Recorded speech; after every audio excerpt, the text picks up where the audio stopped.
Hello friends, আজকে আবার নতুন একটা ভিডিও নিয়ে চলে এসেছি তোমাদের কাছে। আমি রিঙ্কি, আর আজকে আমি বানাচ্ছি সকলের পছন্দের একটি খাবার, চিলি চিকেন। তো দেখো, সবজিগুলো আমি সব কেটে নিয়েছি। পেঁয়াজ, ক্যাপসিকাম, আদা কুচি, রসুন কুচি।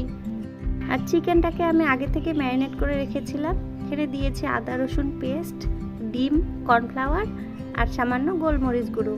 তো দেখো, চিকেন পকোড়াগুলো আমার ভাজা হয়ে গেছে। এবার আমি যে সসটা দেব সেই সসটা বানিয়ে নিয়েছি। এখানে ছিল কিছুটা পরিমাণ সয়া সস, টমেটো সস আর চিলি সস।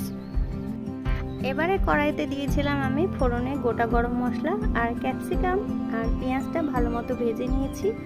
ভেজে নিয়ে এবারে আমি যে সসটা রেডি করেছিলাম সেটাই দিয়ে দিয়েছি। দেওয়ার পর আবার ভালো মতো মিশিয়ে নিয়ে আমি পকোড়াগুলো দিয়ে দিলাম। দিয়ে আমি আবারও ভালো মতো সবগুলোকে মিশিয়ে নিচ্ছি। নেওয়ার পর আমি এবারে দেব সামান্য কিছুটা জলে গুলে কর্নফ্লাওয়ার। তো দেখো, এই যে আমি কর্নফ্লাওয়ারটা জলে গুলিয়ে নিয়েছি, এবারে আমি সেটা দিয়ে দেব। তো দেখো, কর্নফ্লাওয়ারটা আমি দিয়ে দিলাম। দিয়ে ভালো মতো আবারও সবগুলোকে মিশিয়ে নিলেই রেডি হয়ে যাবে আমার চিলি চিকেন। তো দেখো কত সুন্দর লাগছে দেখতে। যেরকম দেখতে সুন্দর লাগছে সেরকম খেতেও ভালো হয়েছিল।